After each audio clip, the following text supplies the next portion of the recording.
Saudi अरब और UA के बीच में जो तनाव चल रहा था, अब उस पर चर्चा चल रही है। पर आज इन बड़ी घटनाओं के बीच में एक खबर आई है। आपको मालूम ही होगा कि इंडिया और अमेरिका के बीच ट्रेड डील का फ्रेमवर्क रेडी हो गया है। दोनों देश उस पर सहमत हो गए हैं।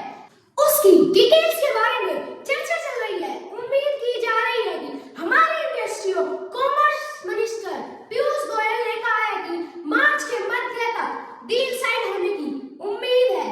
तो जैसा विपक्ष आरोप लगा रहे थे कि एग्रीकल्चर सेक्टर बेच दिया, फलाना बेच दिया, ऐसा कुछ नहीं हुआ। भारत ने शुरुआत में जो रेड लाइंस तय की थी, उससे 1 इंच भी टिका नहीं है।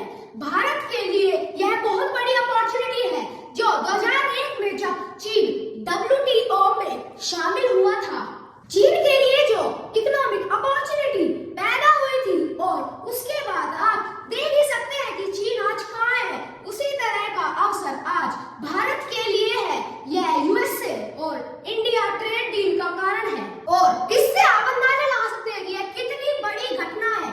और सबसे बड़ी बात यह है कि अमेरिका ने टैक्स टैरिफ 50% से हटाकर 18% कर दिया है। लेकिन इन सब के बीच सबसे बड़ी घटना यह हुई है कि यूएस ने इंडिया का एक मैप लागू किया है, जिसमें पीओके को इंडिया का पार्ट दिखाया गया है।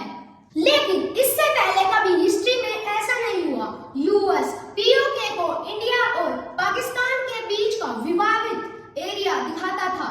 इससे आप अंदाजा लगा सकते हैं कि यूएस कितना आतुर था इंडिया से ट्रेड डील करने के लिए। लेकिन आप सभी जानते ही होंगे कि जब पाकिस्तान ने इंडिया पर पहलगाम अटैक किया और उसके बदले में इंडिया ने पाकिस्तान पर ऑपरेशन सिंदूर किया, जब से डोनाल्ड ट्रंप कह रहा था कि पाकिस्तान और इंडिया के बीच की लड़ाई मैंने रुकवाई है, पर इंडिया ने डोनाल्ड ट्रंप की बातों को नकार दिया।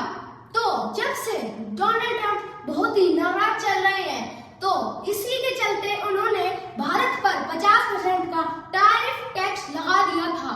लेकिन भारत डोनाल्ड ट्रंप के सामने कहां झुकने वाला था।